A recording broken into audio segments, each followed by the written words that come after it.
Well, welcome back to this Reality Check half-hour special. Before the break, I explained how the Paul campaign strategy has been to pick up as many delegates as possible. So what happens when you grab up all of these delegates? Do they get to do whatever they want, or don't they have to vote the way that the state leadership tells them to? As I told you a little over a week ago, one of the big secrets of this primary has been that delegates are actually free agents.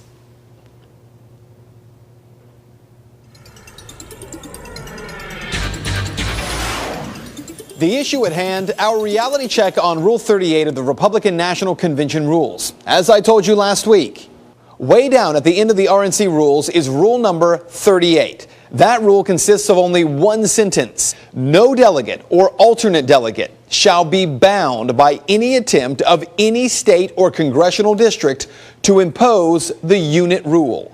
So what is the unit rule? Well, that rule requires that all delegates from one state or congressional district are required or bound to vote as a unit.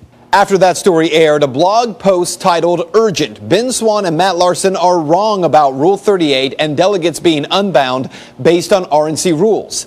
Now, the author here does a good job of raising some very valid points. At the heart of his argument, the states get around this rule by not binding the entire group of delegates.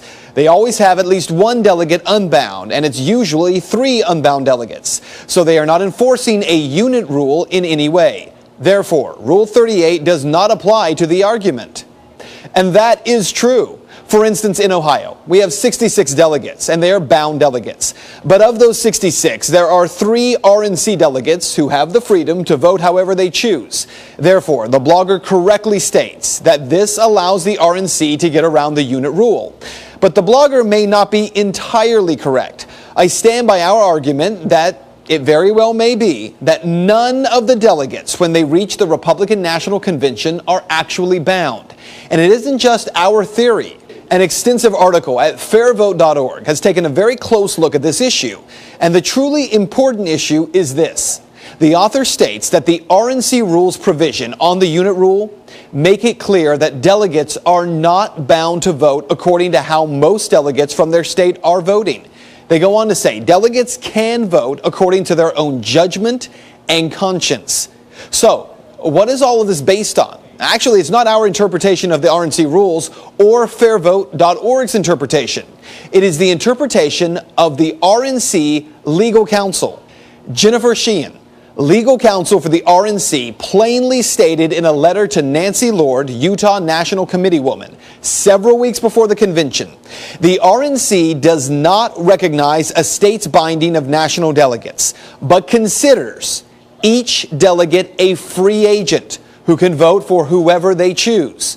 And the National Convention allows delegates to vote for the individual of their choice, regardless of whether the person's name is officially placed into nomination or not. And that statement is about as clear as it gets. The delegate process was actually designed to entrust a group of voters with the power to override the popular vote in each state in order to ensure that the best candidate is chosen. Now, keep in mind, the Republican and the Democratic parties are not government agencies. They're private organizations, more like clubs. So voting within a party is not bound by election law. And that's what you need to know. The national media isn't telling you something very important. This past weekend, Congressman Ron Paul swept the delegates in 2 states, in Nevada and in Maine.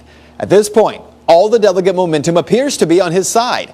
So, much of what we've been telling you for months has now finally been mentioned by several national outlets. Bloomberg Business, U.S. News and World Report, even radio host Marc Levin this week have finally started to hint at the idea that, well, maybe Tampa isn't going to be inevitable after all. Stay tuned. And that is Reality Check. And of course, inevitable for neither candidate. So what if Congressman Paul does not pull an upset? If there isn't a broker convention in Tampa, there very well may not be.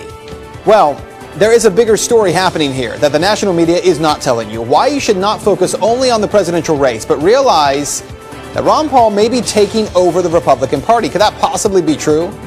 It may be the biggest untold story of this election cycle. Until now, next.